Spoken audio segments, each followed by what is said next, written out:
Welcome to the Sharpe Way Show. Yes, it is 7 p.m. on the East Coast, and you got to look at my mug. Yes, I am here. Happy to have you, as always, the Sharpe Way. Please do what I always ask you to do. Like, comment, share. I would like you to like, comment, and share so that others will see what cool stuff we are doing, so that others will want to join us and be super cool like we are super cool. And if you like that, you want to make sure that I do more and more of this, I would like to also then support the show, patreon.com/sharpeway. If you're getting those big Trump bucks, I hope you are. Throw me $100. If you're not, no worries. You can throw me $10 if you want to. Oh, good, $25. Nice and wonderful and awesome. But if you don't have the cash, also okay. Head on over to theadvocates.org and take the human respect test. The link is actually in the show notes.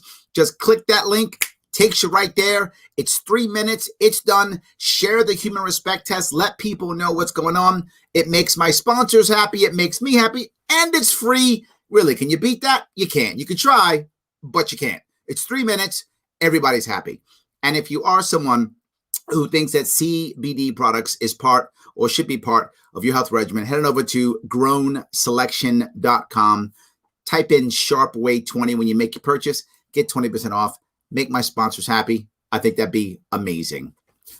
Today, we are back to last weekend today. Yes, these are the last days of Trump, right? The last days. Tomorrow, Mr. Biden takes over, becomes President Biden. Or used to be Vice President Biden, now becomes President Biden. Trump keeps the title of president. He'll be President Trump still, but he won't be the active president, obviously. So he shifts. People are talking about what should he do? What could he do? What's going on? What's his legacy? Who should he pardon? Right? All those different things. And really, if you look at the weekend shows, that's what they talked about. They talked about his legacy from the Capitol attack, who is he going to pardon, all those things. And I want to bring up, if I can, Lindsey Graham. He was on Fox. I think it was it Fox News Sunday? No, it might have been Bartiromo's show. He was on that. I'll bring it up now. And he talked about what he thought about the Trump legacy. I want to get back to Joe Biden in a moment. I know that you had a message for President Trump this morning, Senator. Yeah, Mr. President, your policies will stand the test of time. You're the most important figure in the Republican Party. You can shape the direction of the party, keep your movement alive. We need to understand that. Look at the thing that I feel so bad about so many Republicans. Not necessarily Graham. I'm not really a Graham fan. But so many Republicans now find themselves in a really tough spot. How far do you support Trump? How far do you throw him under the bus? How far do what do you do, right? You're worried about his wrath after. You're worried about what he'll do now. You're worried about a lot of people still support Trump. So you're worried about your voters. You're worried about all those things, right? Look, Graham has put himself into all kind of pretzels to decide where he stands. So him, I don't feel sorry for. Some of the Republicans, wow. That's something that Trump has done while I'm sure he was doing what he thought was going to work, he did wind up hurting a lot of the people like Lindsey Graham who were supporting him. Now they're jumping through hoops now. So watch this. These are difficult times. I appreciate what you did Thursday. There are a lot of people urging the president to pardon folks who participated in defiling the Capitol, the rioters. I don't care if you went there and spread flowers on the floor. You breached the security of the Capitol. You actually went to the Capitol, so I don't care about anything because you got to pay now. And the piece I want to bring up here is most of the people who are in power now, particularly the establishment people who've been around for a while, the vast majority of them are lawyers, but not all, but the vast majority are. And once you've been around, the idea of government becomes far more just the idea of government or a job. It becomes literally a religion. And these people, all of them, Lindsey Graham included, and this is Democrats and Republicans, this is establishment politicians, period. They wind up becoming priests of the religion. Just the religion's more important than any individual, right? The church matters more than the individual, right? They all become that. So he used the word defile. He meant that when he said that. You have defiled the holy ground that is my church, my temple. And he's not happy about that. So he wants to keep Trump happy, but he can't abide the people who defiled his church. And he wants them all punished. And his words are, if you even got there, and that means if you went in and looked around and said, look at this place, boom, max. He said, furthest extent of the law. Maximum hammering is what he said. Now, the problem I have with that is he's gonna now say, well, Trump egged him on. Well, if Trump egged him on, then you can't logically say, well, Trump egged him on, but Trump, you're awesome and great, but punish these people to the maximum. Those two things don't work. Either say Trump egged him on and be lenient. That would work. Or Trump didn't egg him on and then punish them. Either of those two could work, but he doesn't do that. You interrupted a joint session of Congress. Dare you? You tried to intimidate us all. You should be prosecuted to the full extent of the law, and to seek a pardon of these people would be wrong. I think it would destroy President Trump. Now, he said how good Trump is, but he said you can't pardon them. Now, there's a veiled threat here that a lot of people didn't get. The people are wondering why Trump's not actually doing all these pardons. This is the reason, in my view, that Mitch McConnell even brought up the idea of, well, I would consider this, and why Lindsey Graham saying this. They can abide Trump doing this thing and leaving. They can. They're okay with that. They're not okay with the defilers. So this is how government works and the priests work. You went into their temple. Now, Democrats and Republicans, all of a sudden, they join forces. Punish everybody who defiled our church. Punish anybody who defiled our temple. And that includes Trump. Because if Trump pardons these people, Lindsey will turn on him. And so will McConnell. That's my view. If Trump actually goes, I'm going to pardon those guys, they will literally convict him in the Senate. Because at that point, he will be a heretic. At that point, he will have gone against their religion. And they can't have that. They can't have infidels. This religion is stronger than party. I know you might think I'm crazy, but you see it here. He literally threatens Trump. It will ruin the president. This is a veiled threat. And I hope we don't go down that road. They chose to go into that Capitol, defile the Capitol. President Trump never said, go into the Capitol and try to interrupt a joint session of Congress. That's how he decides to make that shift. As well, the president said, go do bad stuff, is what he says. But then he didn't say, go in and defile. Who would say that? And that's why if he pardons them, Lindsey Graham and the priests, all of them will say, the heretic said it's okay to defile our temple, punish them all. That was the choice they made, and they need to live with that choice. Have you ever wanted?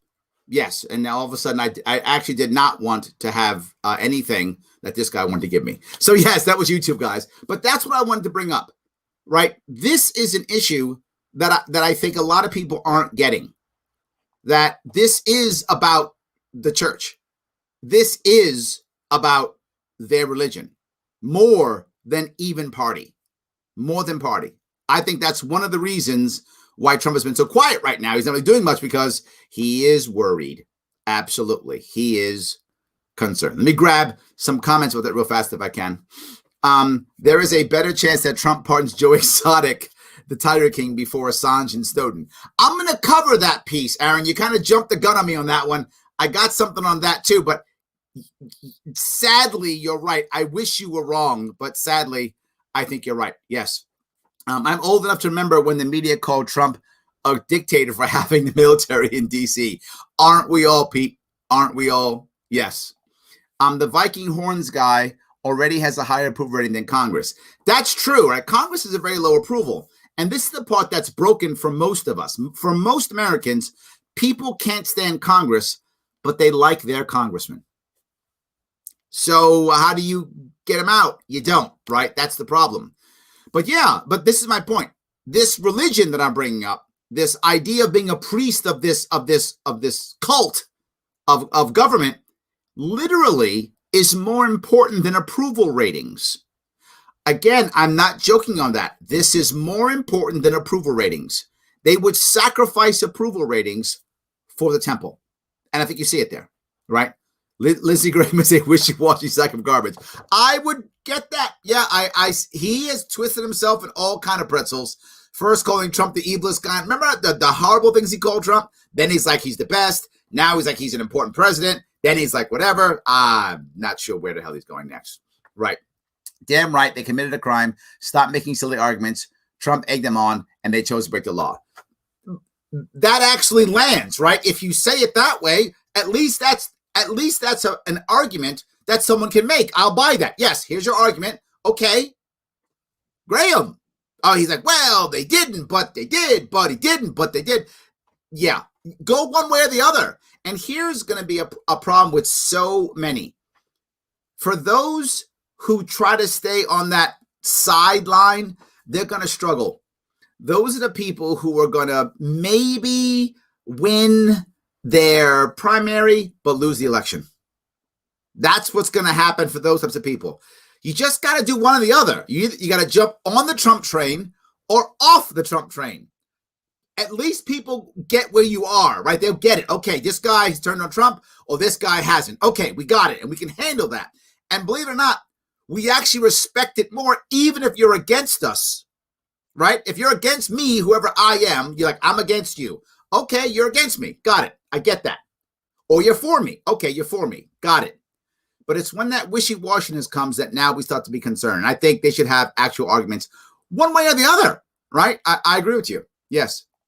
I'm good with him saying both Trump egged them on and punished them politically. Again, Steve, that's an actual argument. Yes.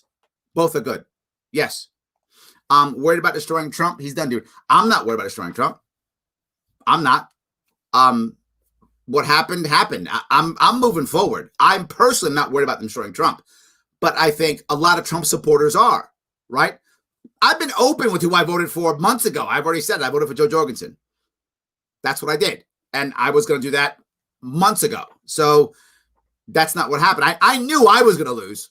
So destroying Trump is not about me personally. It's about Republicans who supported Trump, right? And clearly, if you support Trump, you don't want Trump destroyed. That's why you support him, right? Clearly. So the problem is there are a lot of Democrats who think, oh, yeah, that's a good thing. And it probably isn't.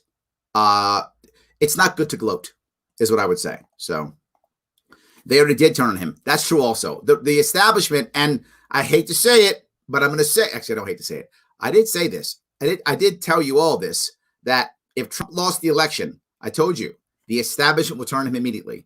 Remember, the establishment Republicans never liked Trump. They got behind him because he won and he could get them what they wanted.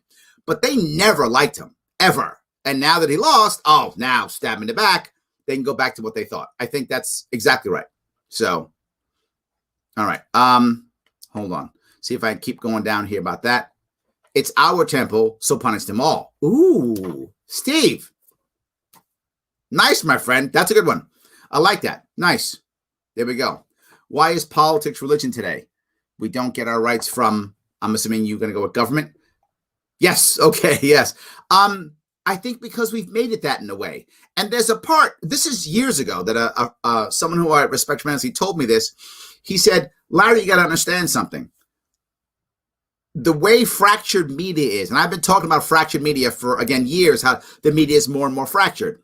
And I was telling him about this, how the media is so fractured. Everyone goes into their own bubble, into their own silo.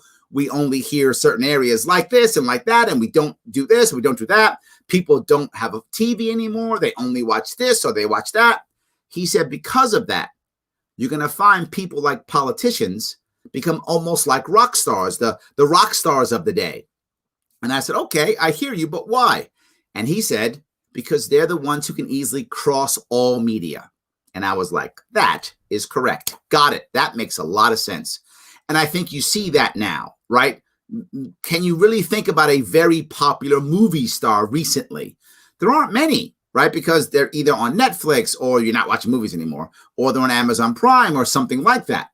But politicians cross it all. They're on everything. They're on YouTube. They're on TV. They're on TikTok. They're everywhere. You find that the personalities are very different. So, yes. Libertarian Party will gladly take all disgruntled Republicans. I'm in, Pete. Come on in. We are here for you. Our tent is wide open. Yes, wide open. These crooks have been defying the Capitol for years. Yeah, maybe Friars, thieves, right? Punish them all, right? I love that. I love that. Ryan, the building is owned by the tax-paying public. Every citizen in the United States should be allowed to go in if they want to. This is, for those of you, I'm gonna go a little bit on my anthropology background, a little bit on his history. If any of you can remember, or when you went to school, or some of you who still pay attention, when they talked about ancient Egypt, literally, 3,000, 4,000, 5,000 years ago, right? Ancient Egypt had a series of deities, a series of gods they worshiped, depending upon, where they were, what city they were in, time of the empires, the pharaohs, all those things. They worshiped different gods. And temples would have some special area where the gods were supposed to be closer to the earth or something like that. And the priests would go into these temples. The people who supposedly were the people who, got the blessings or the curses from the deities or the gods, they didn't get to go in a temple. Only the priests could, because they were the ones who knew better. They were the ones who could talk to the gods, right? They were the ones who could do that. You regular peasants, you couldn't do that, right? Only they can. The priests can, and they'll do it on your behalf because they love and care about you. So you got to give them money so they can go do that, right? In fact, the early Christian churches were that way, right? Same thing. Only the priest could know this, and you got to give the priest money so the priest could talk to God. Right? The early churches were that. The early Christian churches were the same way. They had followed that same style. I think our modern government has followed in that same style, right? So the peasants of ancient Egypt and the early Christian churches, they paid all the money like we do for the taxes, but only the priest class got to go in and talk to the gods and to make the rules and to come back with the rules that, of course, the gods told them what the rules were. I think we've copied that, Ryan. We own it. But, we paid for it, but they own it. Yeah. I mean, that's the issue. So he sounded because he has no Twitter. Do you think that's really it, Hannah? I'm serious. I mean, I know you put a smiley face. Are you teasing or is that serious? I'm not sure, right? I mean, because he could just do a press conference every day if he wanted to, and everybody would follow it, and it would go on Twitter. People would live tweet it. I think they would. I don't know. I think they would anyway. So these spineless Republicans are only willing to criticize Trump and his clueless base after he's on his way out. I think that was my point, Eric. I think you're right. A lot of Republicans didn't like him at all, particularly establishment. They were not about him at all. But when he was president and he could help them out, they were like, Trump, my man, I love you. Oh, you lost? Bye. Yeah.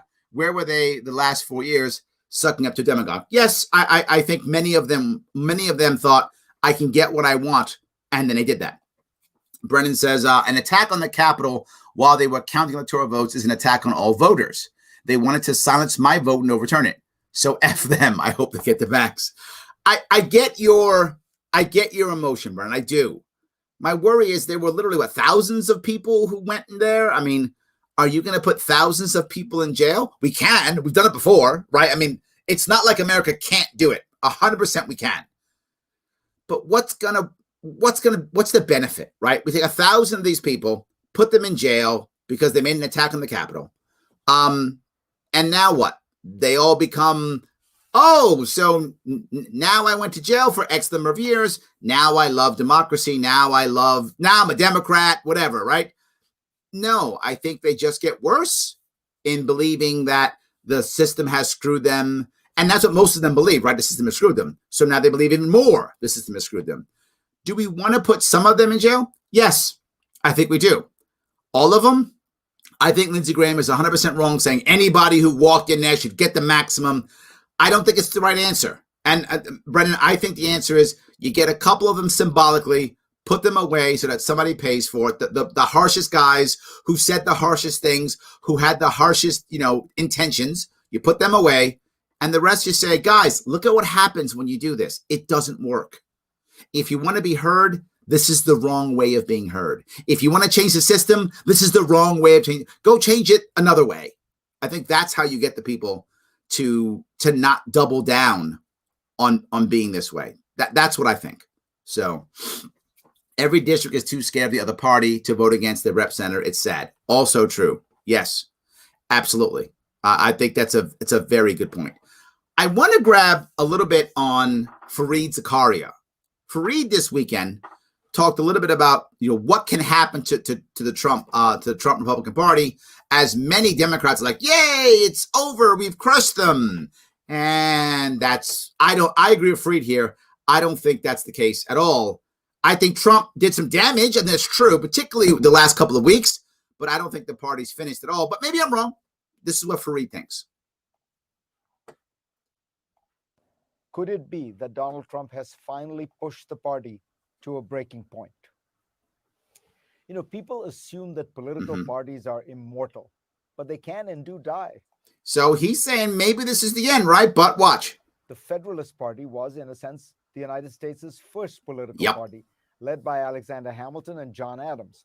But the party veered into authoritarianism and lost any ideological consistency or integrity. What? A party falls into some kind of authoritarianism? What? I've never seen that before, except always. And it finally withered after its opposition to the War of 1812, the first time the Capitol was stormed. So wait, so you're saying that then they resorted to war and there was a problem? I've never seen this before. Because it was seen as treasonous. The collapse of the Whig Party has closer historical parallels with today.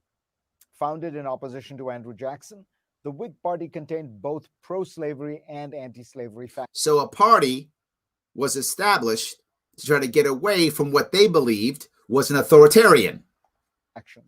In 1848, it tried to paper over its divides by nominating a celebrity, a general, Zachary Taylor. So wait a minute. So a divided party that hated one thing, that was united by what they hate,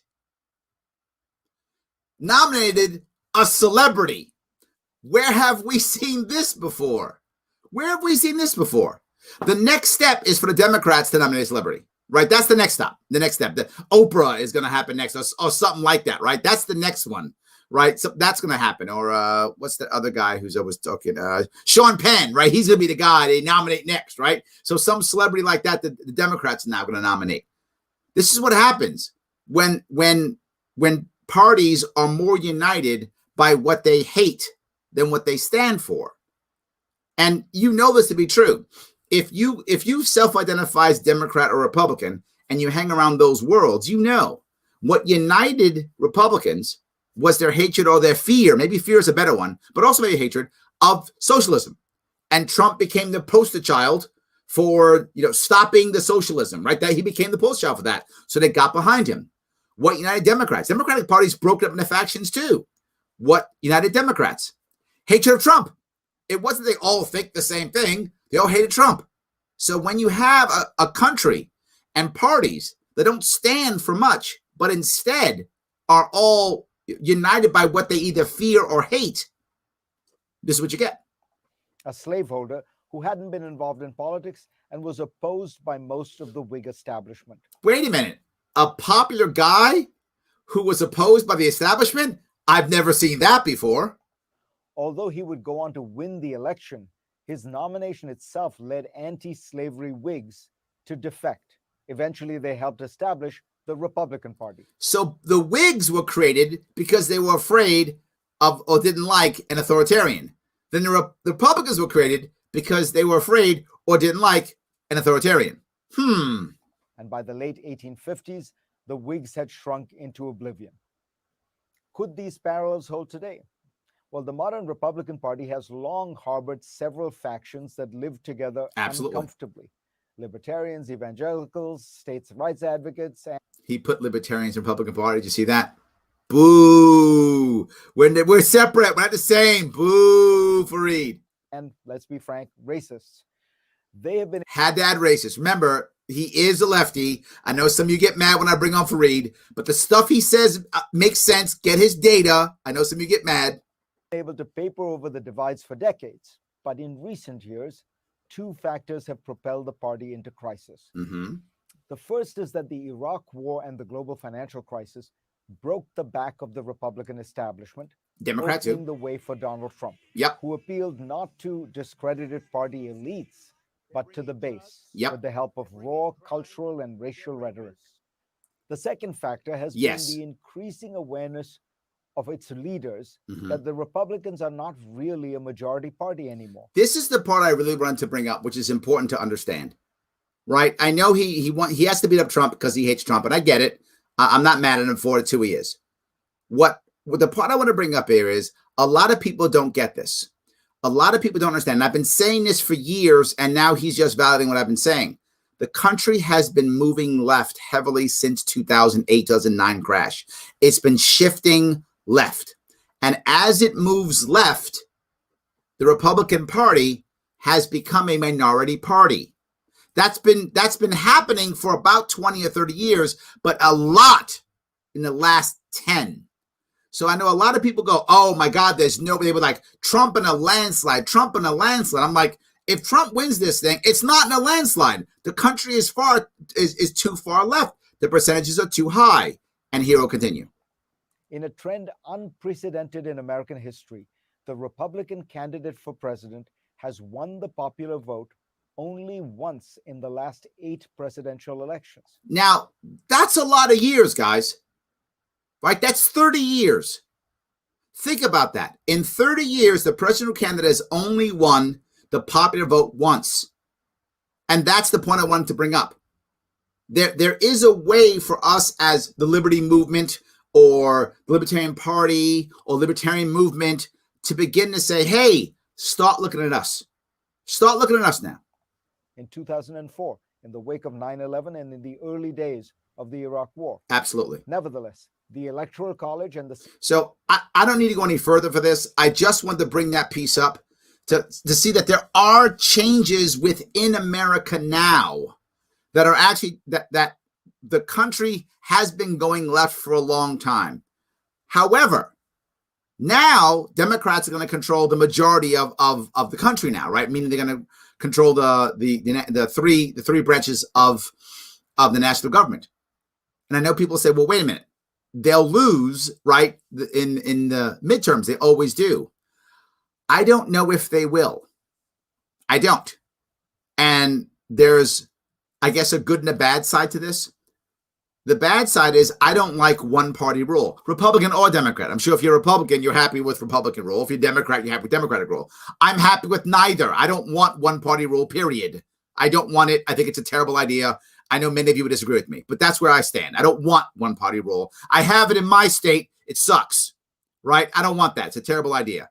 And by the way, I may bring up Bill Maher a bit later. He brings it up too. He lives in a blue state, and he's mad at his state too, and he's a lefty. So I'm not alone in this concern about this. We do need to have a vibrant democracy with different parties going back and forth, and we're not having it now. And my worry is what happens?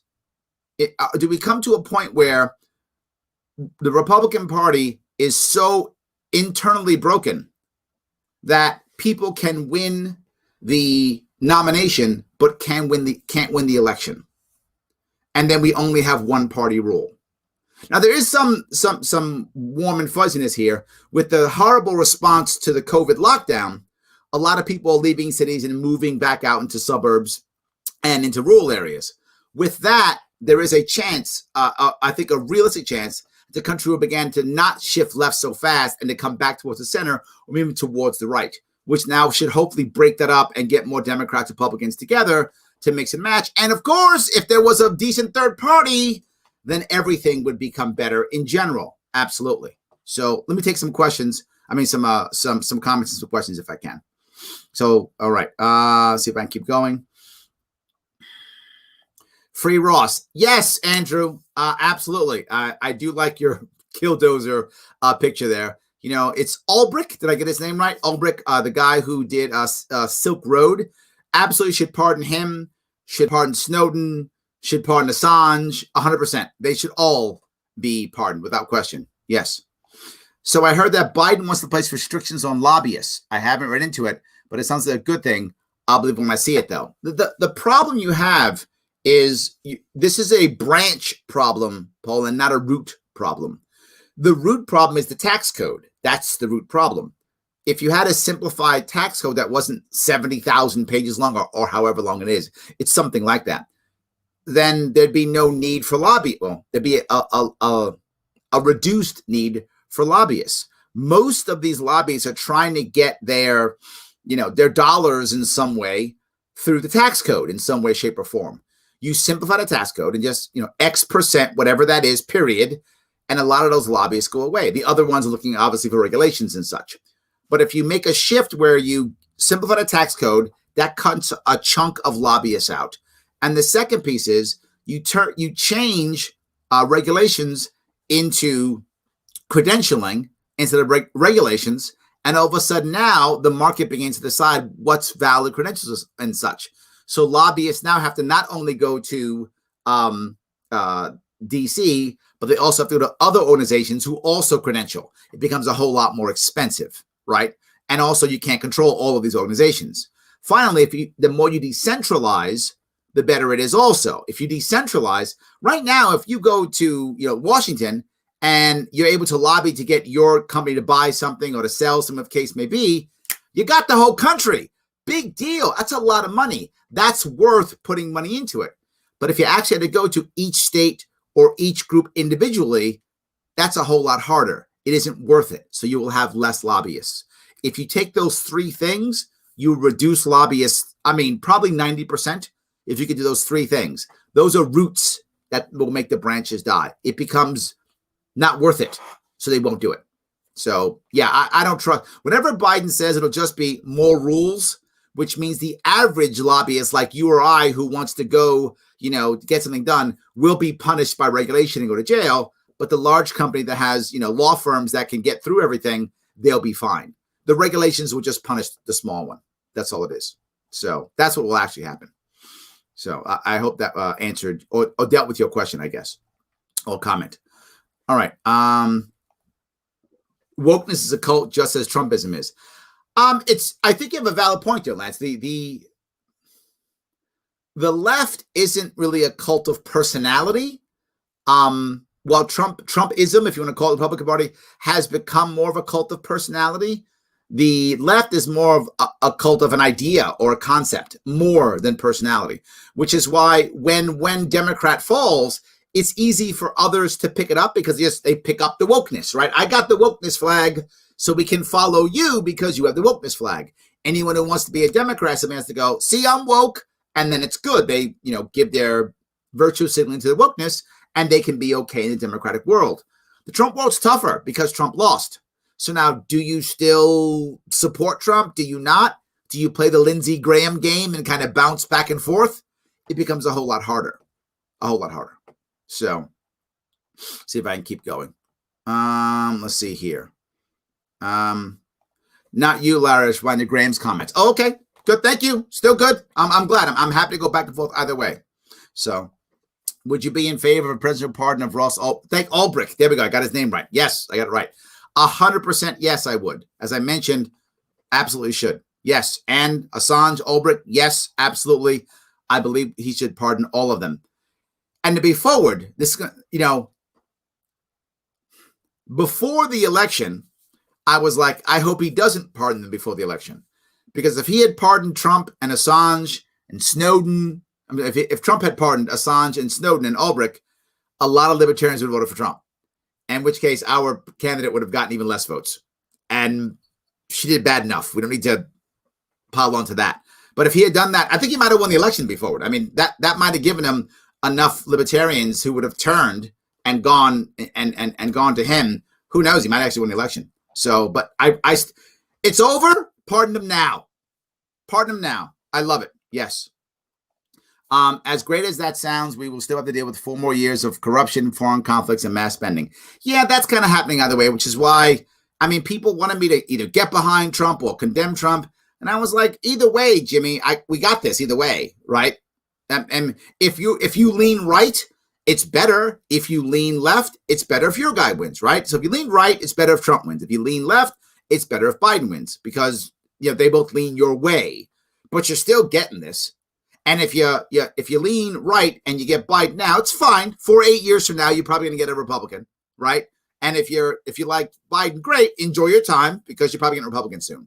And I keep saying that, right? Bush got us Obama. Obama got us Trump. Trump got us Biden. My only issue is the country going so far left? Is the country going so far left that there's no return? I hope that's not true, right? I want the country to be far more in the middle than I want it to be left or right. Absolutely. So I'm rapidly switching from a Democrat to Libertarian. Thank you. Thank you. Yes, that's what I'm trying to achieve. Lisa, when you say that kind of stuff, it makes me feel like I'm winning. Thank you so much. I appreciate that. Yes. So, all right. Let's see if I can keep going here. The local politicians should be the rock star. Everyone should know them. Very good point, Jay. On the money. Yes. But sadly, no one knows a local person. Yeah, this is, you're absolutely right. They should be. The sad part is they often aren't. You're right. Because the reality of it is local usually affects you more. I mean, that's the weird part. Your local politician usually affects you more. And we usually aren't sure who that person is until we're angry, right? I'm mad because I can't get my thing done that I want done. I'm going to call my local guy. Who's he? Oh, who's she? Okay. I think you're right. It's a very valid point. And which is one of the reasons why you see me constantly pushing for libertarians when they run to run local so that libertarians can win locally, gain some of that ability and some of that, oh, wow, that guy did something for me. And then maybe that guy can, or that gal can now win at a higher level. So I'm often asking libertarians who run to run for something local. You're right. Yes. All right. Let's see here. I did the human respect test. Thank you, Edward. I hope you shared it. Please share it to the best of your ability. Guys, you can just click that human respect test. You can just click the link in the show notes, click that, and boom, there it is. It's the human respect test. Larry Sharpe here, host of the Sharpe Way show, and boy, do we need to start coming together and healing now more than ever. Best way to do that? Respect. We got to respect each other so we can start to come together. How can we facilitate that? Head over to the advocates.org/human respect tests. Yes, there's a test for human respect. You didn't think there was? There is. Take that test. About 3 minutes. That's it. It's done. Share it online. Share it on your social media. Let other people see it. Let them take the test. Share it with others. Let's start talking about respect. Let's start talking about healing. Let's find the right answer for us to move forward. The advocates.org human respect tests. That guy is right. Yes. Click that link in the description. Head on over there. It's 3 minutes. Once you take a test, please share it. Let others see that you've taken it. It makes my sponsors very happy. It makes me happy. Yes, absolutely. So, Larry, talk about cryptocurrency. I am always talking about cryptocurrency. I've had cryptocurrency people on the show. I discuss it all the time. It's part of my policy for saving New York's education system is cryptocurrency. Absolutely. Big fan, like the idea of cryptocurrency. Not sure exactly if we want to ping it to $1 or to some form of currency, fiat currency or not, depending upon what we do. But I'm totally open to the idea. I do want to. Absolutely. Yes. So, if Trump did a press conference, then he would have to meet the press and the press would ask him questions. He's not willing to answer questions. Steve, I'm not sure that's true. I think if he just went out there and said, I have a statement, people would still live stream it. If he did an hour speech, I think they would still live stream it. I think people would right now, right? They would try to find ways. If you don't like Trump, you'd find ways of saying, see, he's guilty. And if you like Trump, you'd find ways of going, see, he's not guilty. I think they would anyway. I think he can still do it. So who's going to watch our inauguration tomorrow? Not me. I'll be working, but good luck, guys. I hope it works. Give them 2,000 hours of community service. I don't know if you're joking or not, or where your head is on that, but that kind of punishment is not a bad idea. I know some of you are going to be upset. I know some of you are. Some of the people who went there with the intent to hurt. Absolutely true. They see it in the tweets they did, in the social media, and the way they dress, what they brought. That's clear. Punish those guys, gals. I think most of those are guys, but guys or gals. Punish them. absolutely. Those are the ringleaders you've got to punish. Some went there to hurt. I really believe in my heart, and maybe I'm wrong, that most didn't. I think most didn't. And if some of them did some stupid things, I think community service is not a bad idea. They're not completely destroyed. It doesn't ruin their life. They've got to think about what they did. They got to realize, I hope they will realize that this is not the way to make change. So I'm actually open to that idea. I really am. I think it's a much better way of dealing with the average person who went and did something that really wasn't going to work and can't work. So, yes. Can you please, for the love of God, get Cuomo out of office? Try again, sir. Thank you, Sonia. I appreciate that. Sonia, thank you for supporting our party. I appreciate that tremendously. Yes, I will make a decision in the summer, and I will announce this summer whether I'll be running again. Thank you for your support. I appreciate that. So, yeah. All right. See if I can grab a couple more. Let's see. We should all read 1984. We're almost there. I agree. 1984, it's not bad to read that, and Animal Farm. Both of those books, great books to read. They really are. So, Sean Penn. You don't like Sean Penn? A lot of Democrats like Sean Penn. I guess you're not a Democrat, Steve. A lot of Democrats like Sean Penn. A lot do. They love Oprah. And they like Sean Penn too. So maybe isn't Sean Penn a Bernie guy? I think he is. Democrats like him. So yes. The parties may be separate, but there are libertarian elements in the Republican Party. That's a valid point. There are some. That's true. There are some in the Democratic Party too. There absolutely are. The issue that I have, and this is a personal issue, so I think a lot of people have had a similar issue who are libertarians. When Republicans get mad at me, they usually still talk to me. They want to yell at me, right? Republicans, when they're angry at me, tend to want to own me. They think I'm a lib and they want to own me and get mad at me and yell at me, but they actually talk to me. So they're actually more open to hear my message. So generally speaking, the Republicans are faster to come to us. They're also faster to stay Republican, but lean liberty. They're faster to do so. Democrats will also become libertarians. Of course, the lady just recently said she was actually moving towards libertarian. They do, but they tend to move slower because the Democrats, generally speaking, aren't trying to own the right. They're trying to ignore or dismiss the right. So usually when Democrats get mad at me, it's very often dismissal. It's always like, you're nothing, get away from me. They actually don't talk to me. It's why you've noticed that as I've gone out of my way to try to get people from the left on this show, it's hard. The right comes on my show a whole lot faster. They just do. They're like, okay, I'll go own Larry Sharpe or I'll go yell at him. They come, and most of them don't. I mean, they come when they're thinking I'm going to fight them, and I'm not. So when they realize I'm not fighting them, they don't fight. The left too. I've gotten left people on the show, but not as much, and it's a whole lot harder. I have to work twice as hard to get people from the left on the show. So I have found a difference in both sides in how they treat me and then others from the opposite side. So, all right, so if I keep going here. Both parties have become authoritarian, regardless of the left versus right scale. I think that's true. And the sad part is it's like a chicken and an egg. And what I mean by that is the left gets mad because they think the right is going to enforce their will upon them. And the right gets mad because they think the left is going to enforce their will upon them. So when the left gets in power, they start to enforce their will in their mind to defend themselves against the right. Well, then the right gets in power, it enforces its will because it wants to defend itself against the left. So now each one keeps enforcing its will in an attempt to defend itself from the other. But which one did either come first? But I mean, that is the perpetual issue, right? You see what Biden's already going to try to undo everything that Trump did, right? And Trump's already doing things to try to stop Biden. In fact, it's a perfect segue, Jimmy. So this is a piece.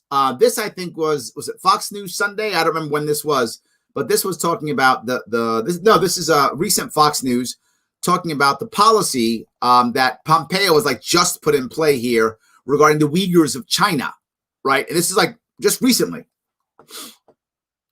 A Fox News alert now. The United States leveling perhaps the most serious charge a country can face, accusing China in the last hour and a bit of committing genocide and crimes against humanity in its repression of Uyghur Muslims. Secretary of State Mike Pompeo made the announcement just a short time ago. He joins us now for an exclusive interview. Mr. Secretary, good to have you with us. Now, am I against this idea? No, I think China treats the Uyghurs horribly and has been treating Uyghurs horribly for literally decades, if not 100 years or more. They've been treating them difficult for a long time. Those who don't know, Uyghurs are Central Asian Muslims. Many of them look very close physically to Chinese. Some don't. Some of them look more Central Asian. Some of them look more Mongolian. And many of them became Muslims when the Khanates of the Genghis Khan swept across Eurasia. Many of them were converted to Islam in the 800s, 900s, from that time period when Islam grew. A lot of the area was Muslim. By the time the hordes of the Mongols came in, those areas were already Muslim. And a lot of those areas actually began to convert those people, and they became Muslims. So a lot of the Uyghurs are Muslims, and then they became Muslim back from the old, Mongolian Khanate era. So they've been treating them bad for a long time. But this is what I just talked about. This is the right thinking, man, Biden is going to be too easy on China. So I have to attack first as a preemptive strike to try to hold Biden back. This is what I'm talking about. So immediately he puts this up. It's going to piss off China. It's going to change things around, make things tougher. And now Biden has to reverse this. How is Biden going to look going, well, the Uyghurs, well, that's not going to look good at all. I mean, it just isn't going to look good at all. This was done to smack Biden as they walk out the door. And again, I'm not against the concept, but what took you so long?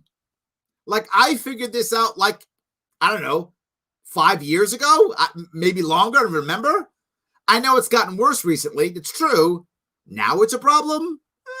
This was a preemptive strike. What I was just talking about with you, Jimmy, this is both sides being authoritarian, trying to stop the other. That's the issue. Let me just read, if I could, from your statement. You said, quote, I have determined that the People's Republic of China, under the direction and control of the Chinese Communist Party, has committed genocide and crimes against the predominantly Muslim Uyghurs and other ethnic and religious minority groups. You decided that today. That's my point. Today you figured that one out. Pompeo, where you been? Come on, brother. A very significant declaration, obviously one that China will oppose vigorously, but also one that sort of runs counter to what President Trump's position has been for the last couple of years. And that's my point. You had 4 years to figure this one out. I'm glad you did it. I want to be clear. I'm not unhappy about it being done. I'm just really unhappy that you waited 4 years to do it, and you're not doing it because you actually care. There's the part that kind of bothers me. Again, happy it's happening. I am. It's the right move, right? I want to give Pompeo and Trump credit where credit is due. It's the right move. I like it. But you're not doing it because you actually care. You're doing it because you're trying to stop Biden. John, thanks for having me on. This is a very serious and tragic set of actions that are taking place there in the western part of China. We've been talking and working on this for an awfully long time in the Trump administration. Awfully long time. Sanctioned officials. We have told. I think we can get off on that, but you guys see what I'm talking about, right? I mean, this is exactly what you're talking about, Jimmy. Both parties just fighting each other. That's the issue. That's why Democrats often feel shafted. They have to win big just to win a little. Brennan, this is a valid point. I just want to say it's a point on both sides. As I mentioned, for some of you know, I do a radio show in Western New York called A Free Solution. I do it every Tuesday and Thursdays at noon. And on the show today, I was talking about this idea that, what MLK said yesterday, from his day yesterday, what he said, he didn't say anything yesterday, but what MLK said, one of his quotes that I used from yesterday was,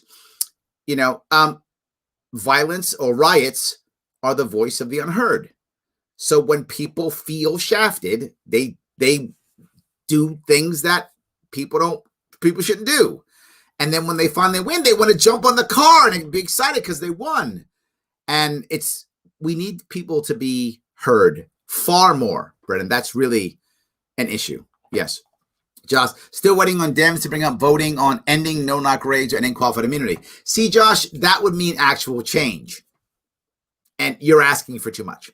What we'll do is we'll fight culture wars that mean almost nothing. We'll do that instead. The culture wars that mean almost nothing to the individual, But boy, they feel good and they feel this and they feel that. That will do all day long. But we will not at all make any actual change. Yes. So, all right. See if I can keep going. They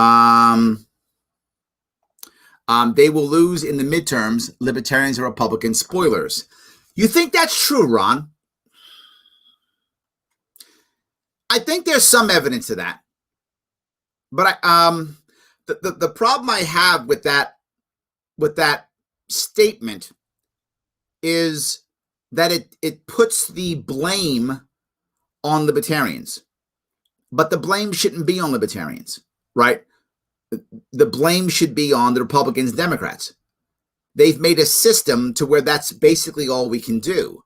They've created a system to where we have to be that way. They've made a system to where you have to be united more by what you hate than what you actually stand for. And now you make a system to where eventually your party becomes so authoritarian, you can't recognize it anymore, right? The amount of people I've seen swap parties just go nowhere is insane. And many of you know, my wife was a 20 some odd year Democrat. No more. She's like, this party isn't the party that doesn't support me anymore. She doesn't recognize it anymore. She doesn't recognize the Democratic Party anymore. So she's not part of it anymore. That's happening all over the place. I see it everywhere. But now Republicans too. How is that? How is the blame ours? I think your statement can be accurate. It might be accurate, but it's not our fault. And that's the implication, right? That's the implication of your statement. Absolutely. I wouldn't mind one party rule for libertarian. I appreciate the idea, but even that would be a bad idea because then we would become as corrupt as all the rest, right? We would become corrupt just like all the rest would, right? So I love the concept, but 100%.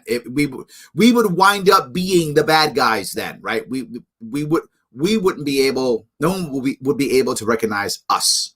Yes. Larry, to get more political parties to end our first across the goal system. Yes, computer models have shown that such a system always leads to two parties. Agreed. I think we want to change that. I think we want to go to a ranked choice voting. I think we want to have a system to where executives look at the courts and say, stop keeping people off the ballots. I think it's another issue. Yes, the system is what makes this happen. You hear me say this all the time. People aren't this way. Systems, people respond to systems. If you make a better system, then you will have better actions from people. It's how it works. I completely agree. We have to make that shift to make it better. Completely. Yes. So I hope to God Trump pardons Assange and Snowden. I hope he would too. In fact, you know what? Let me cover that piece right now. This is something that actually Tucker Carlson was bringing up. If I can, I'll show that piece talking about exactly that. Let me see if I can get this piece up here too. And he discussed this piece too. Hold on. Here, we will pop him up. And Tucker was bringing this up. But when it does, when Democrats, Republicans, and the media all... Hold on. Look at what his TM is. Standing up for what's right, trademark. Come on, Tucker. Look at that. Sound alike, all sing the same song from the same hymnal. When Nancy Pelosi talks about Venezuelan coups like the neocon she actually is, you ought to be nervous about that. We should be nervous. Institutional Washington is by far at its most dangerous when there's consensus, when it stops reflecting the will of the voters and starts defending its own interests without any opposition whatsoever. This is what I'm talking about when it comes to the religion or the cult. This is what we're talking about exactly right here. There may be no issue that unites the establishment wings of both political parties, other than fighting pointless wars, They more both than love this that. issue. And here it is. Leaking classified information that hurts the permanent political class is a grave threat to national security. It must be stamped out. Yep. But leaking classified information that helps the permanent political class is an act of good faith. Son, you're getting a Pulitzer for that. Absolutely. So there was no problem when the FBI told the Washington Post that diabolical Vladimir Putin was secretly running our government. That was okay. Not a problem. No worries. Or when the CIA director gave classified information to the producers of Zero Dark 30, because that's Hollywood and they're our friends. But when Hollywood is cool. But I'm just kidding. Kidding, guys. Look at that. those leaks implicate the people in charge. Oh, it's a national crisis and someone needs to go to jail. 100%. And often people do go to jail. Julian Assange, for example, he's rotting away in a prison in London right now. Why? Yep. He published information that the U.S. government wanted to keep secret, not to protect us, but to protect themselves. Yes. Footage of an American helicopter gunning down 18 people in Iraq, including, by the way, 2 journalists from Reuters. Now, here's my problem. Where was Tucker before on this one? Same thing. Now, all of a sudden, it's a big deal. But you know the other thing that bothers me, what Tucker doesn't say? Well, look, I want to give people credit where credit is due. Tucker's right on this, right? Assange should absolutely be pardoned. But you know who he doesn't talk about at all? At all. Snowden or Ulrich. Doesn't talk about either one of those. He also publicized emails exposing corruption at the very highest levels of the DNC. Yep. Bernie Sanders voters may have been grateful for that. They got completely shafted and wouldn't have known it. Absolutely. And that is my point about all of these guys, right? Tucker's talking about it now. Thank you, Tucker, for saying that. I appreciate it. But Tucker didn't mention Snowden at all. He only mentioned Assange and one other guy. I actually forgot the other guy he mentioned. Some other guy. But he mentioned Assange and some other guy. I've actually forgotten his name. But he didn't mention Snowden. He didn't mention Ulrich. There are so many people that I believe Trump should be pardoning right now. He has a chance to do so when he can. And he's not. I wish he did. I wish he would. This is the time to do so, right? Do it now. I hope during this show I'm wrong and he's already done it. But I don't think he will. And here's the reason why I don't think he will. The same reason why you heard earlier in the show, I showed Lindsey Graham saying, don't pardon people. You heard him say it. Don't pardon people. It'll ruin you, Trump. That was a veiled threat to Trump. That's what it was. Mitch McConnell. Well, maybe I'd be in favor of removal. Who knows? All that leak was not because Mitch McConnell actually wants to convict Trump. He doesn't. That was a threat, a veiled threat. Trump, you mess around with our church. You mess around with our cathedral. You screw with our temple. We will brand you a heretic and we will remove you. Remember, the cathedral is far more important than the actual party. Those elites, they care more about elites than anything else. If Trump doesn't do those pardons and does his thing and walks away, Republicans will be fine, go away, all good, whatever, no worries. If he actually does pardon these guys, here's my opinion. And look, I've been writing a lot of this stuff coming up here, right? I predicted a whole bunch of this stuff. I'm going to predict this too. If Trump actually does those pardons, he pardons the people who came to the cathedral or anyone who attacked the church or the cult of government. If he pardons those people, Republicans turn to him and remove him. That's my prediction. We'll see if I'm right. We'll see if I'm wrong. But that's why I think Trump is saying nothing. He's like, I'm keeping my mouth shut. Because if I say something, these guys will remove me. So I'm going to keep my mouth shut, move on, do my thing, and I'll go off and do whatever he's going to do in the coming weeks. That's my view. We'll see how right or wrong I am. Absolutely. So, Larry, do you think we should change the popular voting system to what the UK has? Think we'd be better for the third parties or worse? If it's good, do you think we get there? We could, but I got to go back, to what Brennan said. We really have to change the way we vote in general, and we have to make it easier to get on the ballot. It is not easy to get on the ballot at all. Not at all. That's the issue. I really want to make sure that we change how to get there. That's the issue. So, yes. All right. Did Tim Pool get bounced? I don't know. Is that a thing? Did they attack Tim Pool? I hope not. I don't really watch much Tim Pool, but they shouldn't bounce him. I mean, is he that bad that is he saying people should be hurt or something? I don't remember Tim Pool ever advocating for violence. I mean, I don't think so. I don't watch a lot of his stuff, but I never remember him advocating for violence. I hope not. So I hope he's not doing that. So, okay. Let's see here. To be fair, Chinese cite the Saudi Arabian export of Sunni Wahhabism, which is the extreme ideology behind Al-Qaeda, ISIS, etc. So it's a valid threat. Genocide's a big claim, which requires big evidence. Valid point, Nate. This is a valid point, right? The Chinese are saying that what they're doing is trying to, deal with the radical elements within their country, and it's a terrorist issue. That's what the Chinese are saying. Do we actually know which one is true? It's about a point, right? Do we have the evidence of that? It looks from what I've seen that the Chinese are going way further than they should be. I see this similar to what America did in the 40s with Japanese Americans by putting them into camps. I see it in a similar light. We were scared of Japanese influence, and so we put them in camps. I understand why we did it, and it was wrong. I can understand why China would do it, and it's wrong. So I think either way, it winds up being wrong. But you're right. There may be a difference between those two. Absolutely. Yes. Preemptive strike is just a code way of saying aggression. True. Yes, it's true. Well done. I'll buy that. That's a good one. Yes, 100%. Let's see if I can do this. I think it was noble of him not to include any personal relationships like the Democrats usually pardon, but foolish to not preemptive strike. Because as we've seen, Trump underestimates the shallow cowardness of a Democrat. That's actually funny.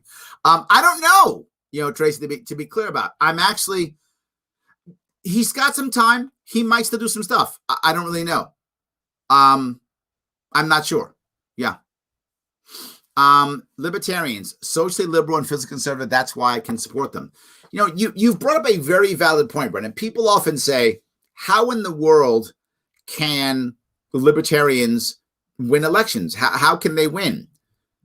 Well, because it's very rare for Democrats to vote for Republicans and very rare for Republicans to vote with Democrats. But either can vote Libertarian, depending on what issues they care about at that given time in their life. If a Libertarian is strong enough and has the right issues for their area, Libertarians can win. They can get votes from both sides. It's absolutely very true. It can happen. It doesn't always happen often because we don't have the infrastructure and those types of things, but absolutely it can happen. Yes. So, all right. Let's see here if I can keep going. I refuse to be united by hate. Lupe, thank you. That's amazing. I wish more people would be that way. China became Nazi Germany 2.0, which it's been very long, which we see how China been infiltrated the education system, the entertainment industry, the corporate news media, and bribed some politicians while the left and right fighting each other. Nazi Germany.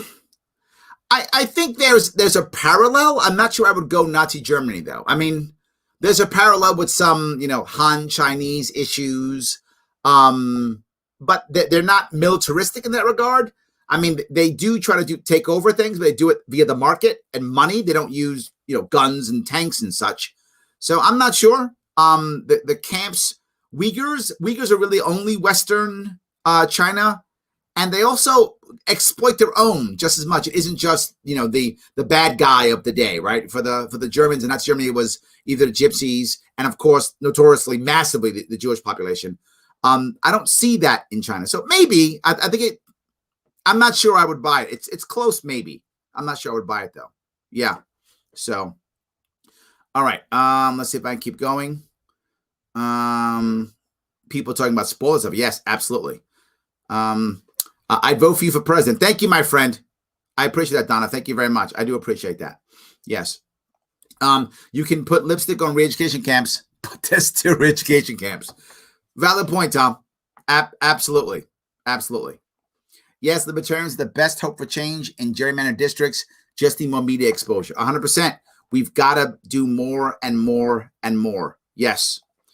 China is being China. They always forcefully assimilate non-Han Chinese. That has been a common thing in their past. That's true.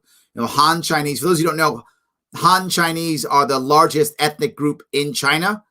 Something like 90%. It's a big chunk of China. Not all, but it's a big chunk of China. Yes. Yeah. Larry, you've correctly predicted a lot more than QAnon. I like that. Very good. Very good. All right, so let me keep going down that road if I can. I want to see if I might get kicked off. So that's why I did this one for last. I'm going to grab a little bit of Bill Maher.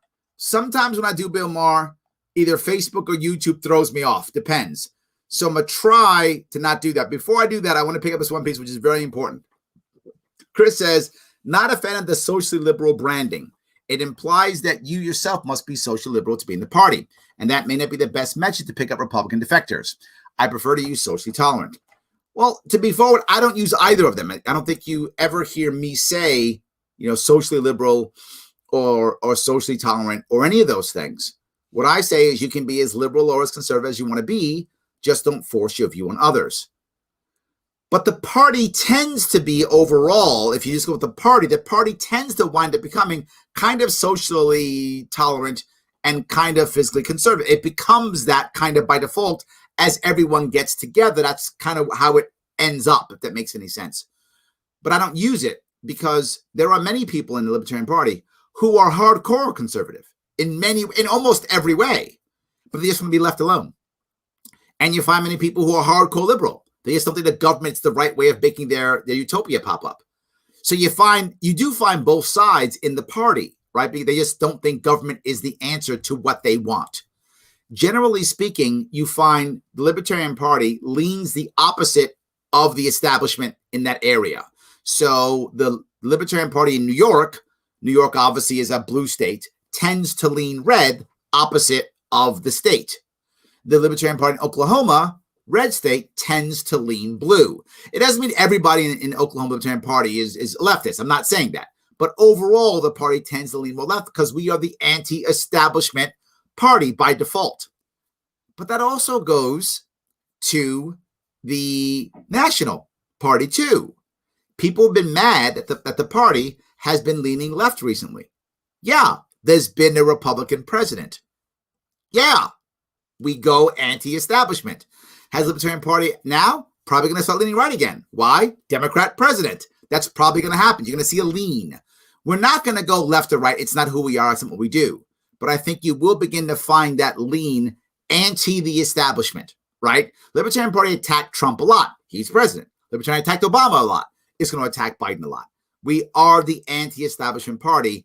And I think you're going to see that begin to happen again. But I agree with you, Chris. I don't use that branding. But if that branding gets someone in to talk to us or listen to us, I'm in, right? I'm in. Absolutely. The left drift of the United States can be attributed to urbanization. That's the biggest reason, Jason. It isn't the only, but you're right. It's obviously the biggest one. Even if rural voters voted in mass numbers, it does nothing. That's why I don't vote in New York State election, just local at this point. Yes, there's a big however on this one. With the COVID crisis and the response to it, the horrible government response, a lot of people are moving back out into the suburbs and into the rural areas. In theory, they should kind of go back to their more conservative roots. You will find them become a bit more conservative. So you should see a bit of a shifting back towards the center in the next couple of years. You should see that. We'll see if I'm right. But I think that's going to happen. You're going to see more of a shift kind of that way. I do think that will happen. So, all right, let me grab this if I can. This is Bill Maher. Bill Maher actually talking about some important things that he often doesn't practice, but he's preaching right here. Bill Maher is talking in this case about stop hating the individual voter, right? If you don't like that person, if you hate Trump, I get it. Lots of people hate Trump. I got it. He's a big personality, very easy to love, very easy to hate. I got it. Does that mean you want to hate the individual who either hates Trump or loves Trump? It's not helpful. And Bill Maher even says it. But then Bill Maher shifts into something which is amazing. He attacks single party states to include his own California. This is Bill Maher, open lefty, Bernie supporter, Democrat extraordinaire, says we're not doing the right thing. We're screwing up, left. He says that. That's pretty damn good for Bill Maher. I like that. And he also talks about Ashley. I've actually forgotten her last name, the woman who was killed in the Capitol. He's like, she shouldn't have died. This shouldn't have died. And he's right. She shouldn't have died. I feel terrible that she died. I feel terrible for everyone who died that day. And I'm going to add it, the people who died during the summer riots and protests too. I didn't want any of them to die. And some of you got super mad at me when I said these guys did not deserve to die. You're like, it was a good kill. It might have been a legal shot or a righteous shot. It doesn't mean the person who took the bullet deserved to be shot. It can just be a tragedy. And that's what all of these deaths were. So I'm going to go a little bit and hope I don't get shut down when I do some Bill Maher. Bill Maher, HBO is like horrible on sharing any of their stuff. We'll see what we can get across. I keep wrestling on this show with the hard question of how do Americans, all of us, learn to share a country with assholes you can't stand? Yes. Yes. And the answer is Libertarian Party. That's the answer. I've given you the answer, Bill. And you know what? 20 years ago, you were a libertarian. What happened, man? Yes, that was actually the answer. That's what I mean by being as liberal or as conservative as you want to be, as long as you don't want to force your way on others. That's how we get along. That's how we survive, right? That's how we do it. What's the old saying? Fences make good neighbors. That's how you do it. You stay on your side of the fence, stay on my side. We're happy. Life is good, right? That's what drives me crazy. Bill, I hope you got that. I've preached and still do that you can hate Trump, but not all the people who like him. Yes, this is Bill Maher saying this, guys. Yes, he's trying to get his own Democrats to not be sore winners. It's what I've been saying. It's what I said months ago, because I didn't know who was going to win this election. And what I said was, if you win the election, please don't be a sore winner. It's not helpful. And if you lose the election, please try to look to the future. Accept the loss of this battle. Keep fighting the war that you want to move the country where you want to move in your direction, but realize this battle's over. Prepare for the next battle. That's what I've been saying. He's actually doing it for the left. And as counterintuitive as it may seem, you can like something run by assholes without being one yourself. Just ask Chick-fil-A. Yes. So even if your guy or your gal is a bad guy or you don't like him or they're mean, you can still like them and you don't have to be a bad guy yourself, right? There's a thing that I get all the time. I know a lot of Trump supporters in New York. Obviously, it's where I live, so I know many. And many of them will openly say, I wish Trump would stop tweeting. I heard that all the time. I mean, that was probably the most common complaint I heard from Republicans. Will someone take his phone? I heard it all the time. Will someone take his phone? Heard it all the time. They didn't like him. They didn't like what he was saying. But they preferred him to any Democrat. So just because he was a jerk on Twitter being mean doesn't mean everybody who supported or was behind him doesn't mean they were all jerks too. Some were, some still are. But most aren't. Most aren't. There's been so much liberal happy talk this week, jerking each other off about how, oh, this is the end of the Republicans now. Yeah, just like Watergate was the... Yes.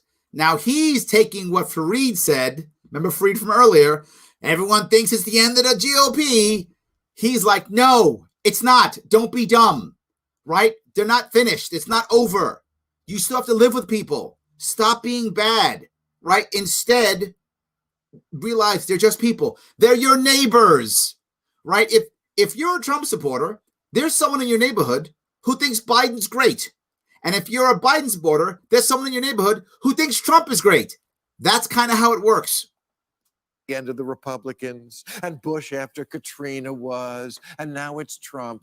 Please, does anyone think that no matter who's running in 2024 on election day, it won't be extremely close? Oh. Yes. That's, again, you got, I don't always get to sit here and agree with Bill Maher, but I'm trying to give people credit where credit is due. Look, the guy's saying the right stuff. I get it. I hope you're getting it too. Absolutely.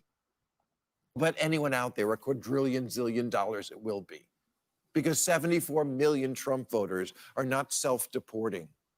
The best piece he just said, which I wish my Democratic left-leaning friends would just hear, is only one thing. 74 million people who voted for Trump are not self-deporting. They are our neighbors. They are our friends. Their kids go to school with our kids. They are Americans, just like all of us. And laughing and trying to pretend like they're going to go away or we won and they're gone. No, not at all. We need them. I say all the time how greedy I am. I want 7 billion libertarians. That's what I want. Starting with the 330 million in America. That's my kickoff point for the rest of the world. Starting with 330 million in America. I'll take whatever I get outside. It's fine. I'll take a couple people in Japan, a couple people in Australia, a couple people in Germany. I'll take a couple of them. But let's just keep going. That's the most important piece. And neither are we. One of the casualties in this attack on the Capitol this month was Ashley Babbitt. She was thank you. Trump-loving small business owner. Yes, her. Absolutely. Right? She was a casualty. And he feels bad for her, as we all should. As we all should. She was doing what she thought was the right thing. That's what she was doing. And she got shot. She didn't deserve it. She did not deserve to be shot at all. She had a pool cleaning company right down the road here in San Diego. Entrepreneur. She was an Air Force vet who served in Iraq and Afghanistan, and she lost her life trying to prevent Biden from becoming president, even though she had voted for the Obama-Biden ticket not that long ago. That's the part that I didn't know, and I am surprised that she was actually an Obama-Biden supporter 8 years ago. And she was that adamant against the two. Now, there's a part of me that understands that clearly. In 2008, 12 years ago, I did support Obama. I thought he was going to be the change. I bought the whole story. I was completely fooled. And within 2 years, I'm angrier at Obama than all the other votes I did in my life because I felt betrayed. So I get where she's coming from in that one. She probably felt betrayed. So did I. And I never went back because I really was burned then. I thought I bought the whole story of hope and change. I bought it and I was wrong and I was betrayed. And I think she felt the same way.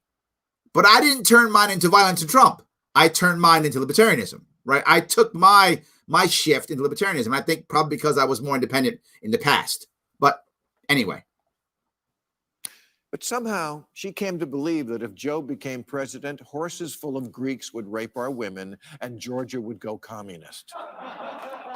His point is a valid one, right? The idea that if Biden wins, the world ends. If Trump wins, the world ends. And the reason why I wasn't so jumping up and down is because I didn't believe the world ended either way. I never did. I never believed the world would end either way, and it's not going to end this time either. The world's going to end. Are we going to have more bad stuff? Yes, 100%. But the world's not going to end. She is the tragedy of the modern Republican voter personified. Pissed off at the greed and corruption that, yes, has squeezed the middle class hard. That's the part I want to keep bringing up. Yes, so many people get mad at the protesters and say, why are they so angry? Because the middle class has been crushed for the past 10 years. That's the reason why. And no one's talking about it. They're talking about things that they're fighting a culture war that, yeah, you care about your culture. I get it. But it doesn't make anybody better. It doesn't help anybody. And that's my problem. It doesn't help anybody. But always coming up with the wrong answer to who is doing most of this squeezing. Yep. She was in financial trouble because in order to keep her business afloat, she resorted to a short-term loan. She was in debt because her business was collapsing. What did I say so many times is the centralized piece, the biggest piece of all the problems that we had in 2020, the biggest chunk that affected everything, the lockdowns. The lockdowns affected so much. If it wasn't for the lockdowns, she's not dead. I'm not joking when I say that. If it wasn't for the lockdowns, she's not dead.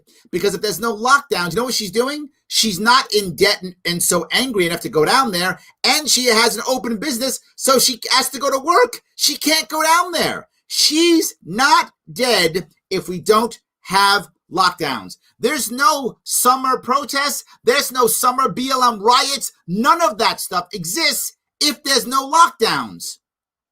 Lockdowns created all of this and don't even work. And COVID is still crushing us. Still crushing us.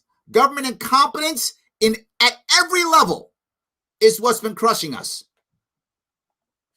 With an interest rate of 169%. Yep. That's right. She was being charged 169% interest and went to Washington so she could chant, "Stop the steal."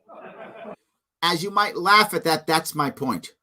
The point is she was trying to find an answer for something, and this gave her something. And she went out there and yelled, "Stop the steal," thinking that was the issue, because she actually believed that the election was being stolen and that was the issue. But it actually wasn't, whether it was stolen or not. She died for a second Trump term, even though that would have solved exactly none of her problems. This is my biggest issue. Okay, now Biden is in charge. Does that mean the lockdown stops? Does that mean all of a sudden we get our businesses back that have been lost? Does that mean all the horrible issues that kids have had to deal with by being at home forever? Yeah. Does that mean it comes back all of a sudden? No, it doesn't. Not at all. It doesn't change anything. And that's my issue. So hold on. Let me keep going here. You people actually give me a bunch of great. Let me grab some of these comments. They're so good. A difference of 7 million votes when 160 million people voted is about a 0.5% difference. Yeah, absolutely. So yes. All right. See if I can do this again and grab a couple more of these. Perhaps she shouldn't have been sent there, but her actions dictated her fate. Correct. But it doesn't mean she deserved it. When someone makes a mistake, I would have, what would have worked, Jonathan? What if she had just, I don't know, gotten shot in the leg and been able to recover? Still, bad, but she didn't have to die. That's the issue. I just don't think a death sentence was appropriate. I don't think it was appropriate for her, nor for George Floyd, nor for insert person who made a mistake, insert person who screwed up. I just don't think a death sentence was the appropriate answer. At all. Was not the appropriate at all. So yeah, but I get what you're saying though, of course. George Floyd would be alive without lockdowns. Yes, because he would have been working, Paul. You're right. He lost his job because of the lockdowns. He would be alive too. I don't know what he'd be doing. I hope he would have had his life on track. Who knows? We're guessing on that. But yes, George Floyd alive without the lockdowns. That's the center. The same mistake made by all of her friends in the Waffle House Brigade. Yeah, see, now he attacked them. And that's the part that I can't stand, right? He attacked. This is the idea that I mentioned when the left will very often just dismiss people. It's the Waffle House Brigade. So now they're dismissed. First off, Waffle House is delicious. That's the first part. I'm just saying it is. If you've been to Waffle House, it's delicious. But the point is, so what if you like Waffle House? So this was a dismissal. This is what I was talking about earlier, Brennan, talking about how people deal with this. The left constantly dismisses. It's their way of doing things. The right calls you a name and attacks you. The left dismisses you. Guys, you are storming the wrong building. That's not you should storm no building. See, you went off the rails there, Bill. How about you storm no building? You went off the rails on that one.